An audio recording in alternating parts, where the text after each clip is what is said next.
The government shut down. It continues dragging on. And after a series of votes yesterday, it's guaranteed to last until next week. Take a listen.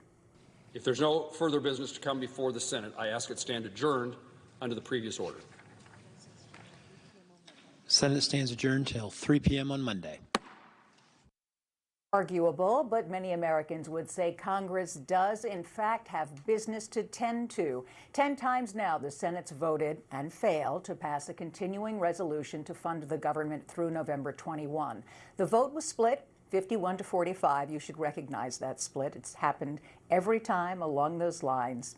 This is after Senate Majority Leader John Thune attempted a new move to pressure Democrats. He dared them to vote against a defense spending bill, which included pay for military service members. Washington correspondent Drew Petrimo joins us this morning. Drew, look, this was a procedural vote. How did it go? Well, just much like the other things the Senate has been considering, it was voted down. Basically, what Thune and the Republicans were trying to do here is take a full-year appropriations bill. We've been talking about a short-term extension of spending. This is a full-year appropriations bill that only focuses on defense spending. Maybe they could get that through, but Democrats, there were some Democrats considering voting for it, but they said they would only vote for it if they included other long-term appropriations that include social services spending and stuff like that. It wasn't paired with that, so Democrats voted it down. Back to square one.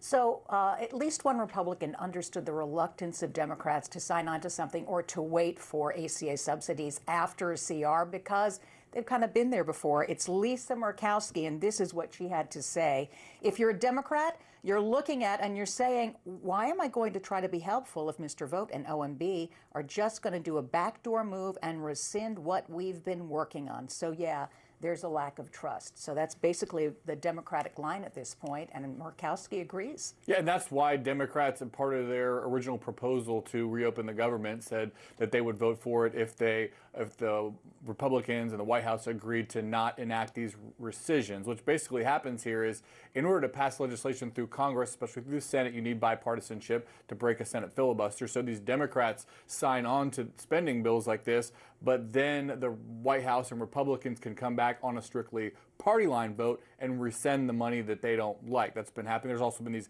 pocket rescissions that the White House has unilaterally been clawing back money. There's big questions about the legality of that's being argued in the courts right now. But that makes Democrats say that they don't trust Republicans if they're to come to some kind of a deal here to reopen the government in exchange for promises in the future. Who's to say you don't just end up clawing back that money that we agreed to on a bipartisan basis? Now, there's very unlikely that Republicans are going to capitulate on that issue and take away that power of the president to do those rescissions. It's something that both parties have actually used in the past. Hey, guys, get ready to cue up the sound in A13 from Senate Majority Leader John Thune on MSNBC, because to your point, Hillary, Lisa Murkowski talks about that lack of trust. Yeah. It appears John Thune tried to maybe meet Democrats halfway and say, look, if you really want this vote on health care, I will give you that vote. Just open the government. Here's what he told MSNBC. I've said we are willing to have the conversation. I've said if you need a vote, we can guarantee you get a vote by a date certain. At some point, Democrats have to take yes for an answer. There's a path forward, I believe. But yes or no? But it has to include reforms. And can I guarantee an outcome? No. And that's what Thune and other Republicans have said. It's not just that Democrats want to vote on health care, they want a guaranteed outcome, and Republicans can't give that to them. You've been raising the point in the House, a lot of these GOP members don't want these subsidies. Yeah, and when he talks about those reforms, that is a huge fight that would play out within the Republican Party and between Republicans and Democrats. You know, they want to put a cap on how much money you can earn to still be able to receive these subsidies. They want to take away, there's right now for the people who have the lowest incomes, they can actually get plans where they don't have a copay. Republicans say that leads to kind of these phantom signups where there's an incentive for these brokers to sign people up on the insurance plans. They don't even know they have it, so they think that's a big waste and a gift to insurance companies. There's also now talk of broader ACA Obamacare reforms that could be put into a big healthcare package that could be coupled with these an ACA extensions. So I mean, there's a huge, that would just be a huge can of worms to open up in order to get these subsidies enacted. And again, we're coming up on open enrollment. People are going to get the sticker shock from big increases in their health insurance plans if they buy them on the marketplace starting November 1st.